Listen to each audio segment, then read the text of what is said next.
Olá, sou professora Juliana Bezerra, de Língua Brasileira de Sinais.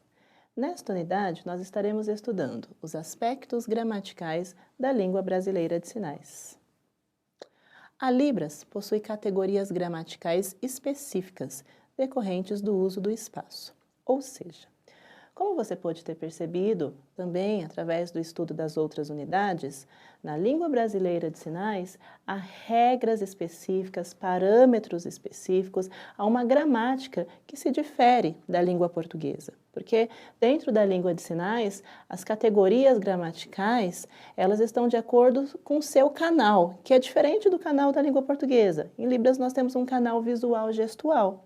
E este é o nosso foco hoje. Neste momento serão considerados os seguintes aspectos gramaticais da Libras. Vejamos. Sinais icônicos e arbitrários, sinais polissêmicos, variações regionais e variações sociais, tipos de verbos em Libras e estrutura frasal. Estaremos estudando cada um desses tópicos de forma detalhada para que você possa compreender bem. Em Libras, os sinais icônicos são aqueles que possuem correspondência física e geométrica com o referente, ou seja, são sinais que fazem parte do nosso cotidiano. Algumas pessoas falam que são os gestos, são os sinais universais, outros dizem que é um repertório natural do ser humano, e realmente, porque estes sinais, no caso estes gestos, são utilizados no cotidiano, não necessariamente por pessoas que saibam Libras. E em Libras, esses sinais são utilizados da mesma forma. Exemplo, sinal de casa. Qual é o sinal de casa? É o mesmo que você utiliza no cotidiano. Sinal de telefone. Não. Você utiliza muitas vezes esse sinal no seu dia a dia e nem se percebe. Sinal de dinheiro. Esse, então, é universal, né? Comer. Até as crianças utilizam esses sinais. Fazem parte, sim, de um repertório natural e em Libras não há um outro sinal para expressá-los. É o mesmo que é utilizado no cotidiano. O que são sinais arbitrários? Não apresentam correspondência física e geométrica com o referente.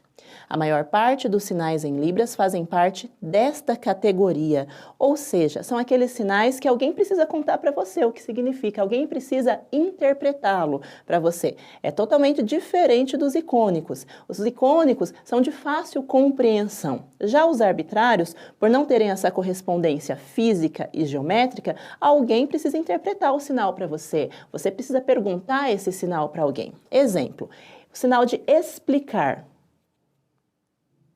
Sinal de encontrar. Amigo. Tio. Qual é o sinal de tio? É um sinal totalmente arbitrário. Por quê? É um sinal que não possui correspondência física e geométrica com o referente. Muitos sinais em Libras fazem parte, no caso, a maior parte dos sinais fazem parte desta categoria. A maior parte dos sinais, então, serão arbitrários. Sinais polissêmicos. O que é um sinal polissêmico em Libras? A polissemia, ou polissemia lexical, do grego poli, muitos, e sema, significados, é o fato de uma determinada palavra ou expressão adquirir um novo sentido, além do seu original. Em Libras, nós temos muitos sinais que são polissêmicos, ou seja, um sinal ele serve para representar diferentes palavras. Por exemplo, qual que é o sinal de sexta-feira em Libras? Qual o sinal de peixe? Mesmo sinal, são sinais polissêmicos. Sinal de branco. Leite.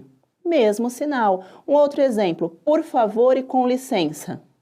São sinais polissêmicos. Aí você pode perguntar, mas como que eu vou diferir um do outro? Pelo contexto. De acordo com o contexto que este sinal estiver inserido, você vai conseguir diferenciá-lo tranquilamente.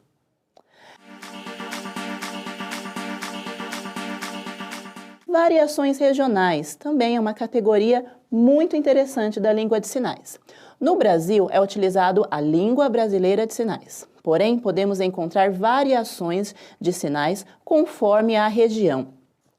Lógico que em todo o território nacional é utilizado uma língua de sinais, que é a Libras. Porém, às vezes, de estado para estado, um sinal ou outro pode ser diferente. Alguns exemplos. Sinal de pão. Pão em São Paulo. Muitos utilizam esse sinal. No Rio de Janeiro. Pão. Sinal de manhã. Alguns estados utilizam esse. Estados como Rio, Vitória, Minas, usam muito este sinal para manhã. O sinal de verde, então, a cor verde. Em São Paulo, alguns utilizam este sinal. Verde. Rio de Janeiro. Verde. Santa Catarina. Verde. Certo? Você pode falar assim, então eu não vou conseguir entender um surdo de um outro estado? Sim, tranquilamente você vai conseguir entender. Porém, alguns sinais sofrem algumas variações regionais, como é o caso do sinal, o verbo ajudar. Alguns estados usam este sinal para ajudar. Outros estados, este sinal. Mas você consegue entender um surdo de outro estado tranquilamente. Assim como em língua portuguesa. Um fala aipim, outro fala macaxeira, outro fala mandioca, mas no fim todo mundo consegue se entender. Em Libras também, nós temos alguns sinais que sofrem variações regionais.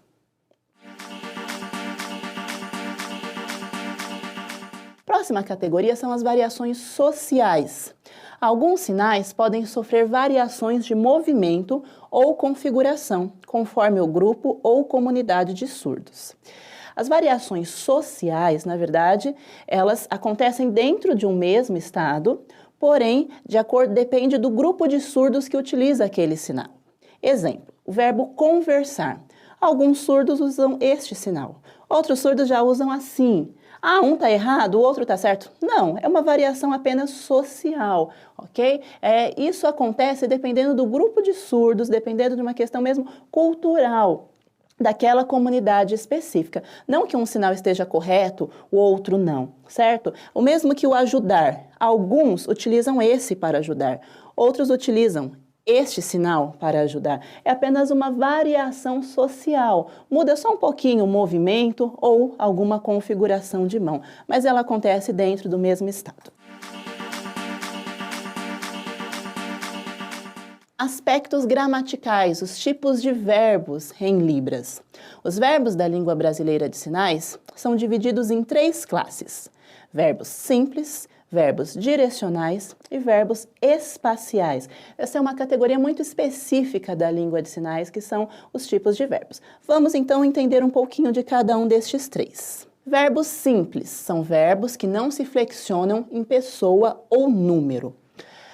Ou seja, os verbos simples, eles não incorporam concordância, não há modificação na sinalização, como o sinal de gostar. Qual o sinal de gostar? Você se lembra? Então, gostar. Sinal de aprender. Conhecer. Agora, eu conheço. Você conhece. Nós conhecemos.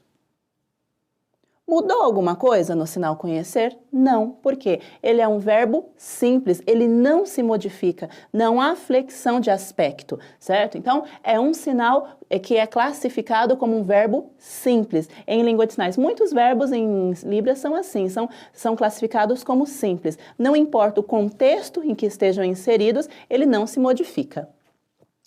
Verbos direcionais. São verbos que se flexionam em pessoa, número e aspecto. Sendo assim, incorporam uma concordância espacial. Então, aqui nós estamos falando de concordância espacial, baseado num canal visual gestual. Ou seja, que são os verbos direcionais? É um verbo que sofre flexão de aspecto, é um verbo que incorpora uma concordância visual.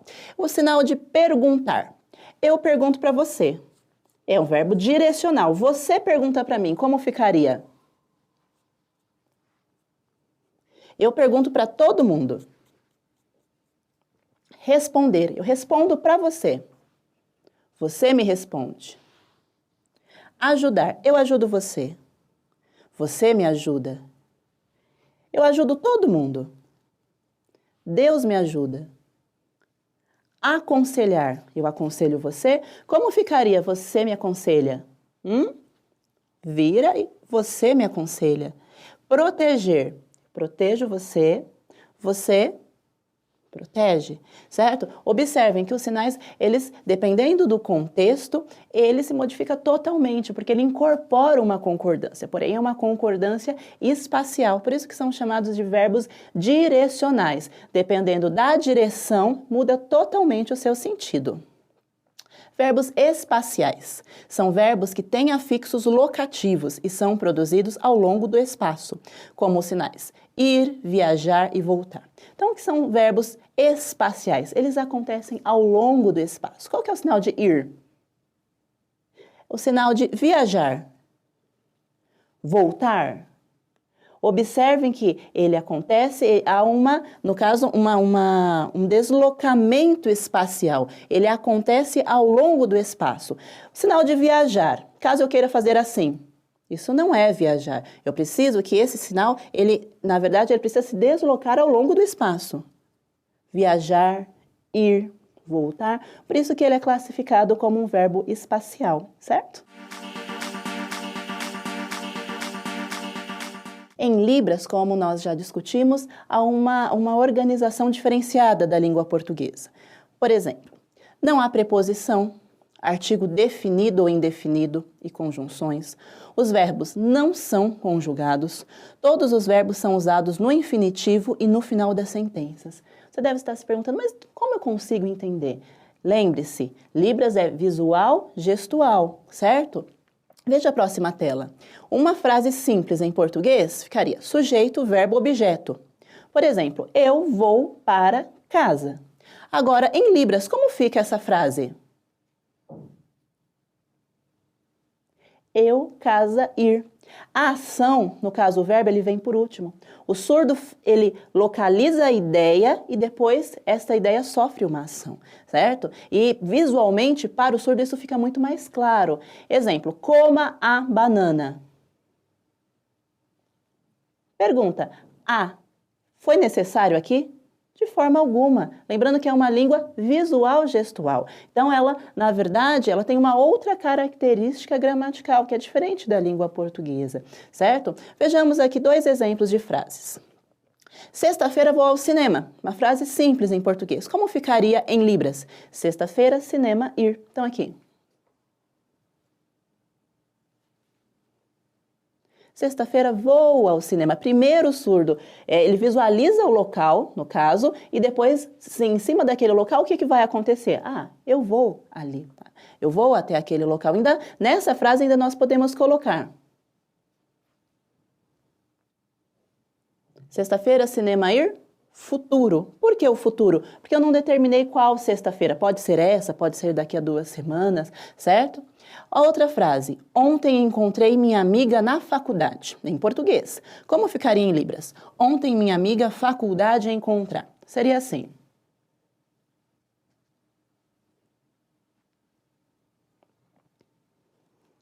A ação, no caso o verbo, ele vem para o final da sentença, certo? Se, eu não posso colocar como na língua portuguesa, ontem minha amiga encontra... Não, porque senão você vai estar o quê? Fazendo um português sinalizado. Nós não podemos esquecer que Libras tem uma gramática totalmente diferenciada. Ela é uma língua com status linguísticos diferenciado da língua portuguesa, certo? No material... no restante do nosso material, da nossa unidade, vocês encontrarão outros exemplos de frases. E aqui fica uma dica para nós fecharmos nossa aula. Nesse material, no caso, nestas frases, tente sinalizar junto com o vídeo. Caso você não tenha entendido, volte, repita, assista novamente, sinalize junto com o vídeo. Isso vai ser muito importante para o seu aprendizado. E estas frases você também vai poder utilizar numa comunicação com o surdo no seu dia a dia. Foi um prazer estar com você, obrigada e até a próxima vez.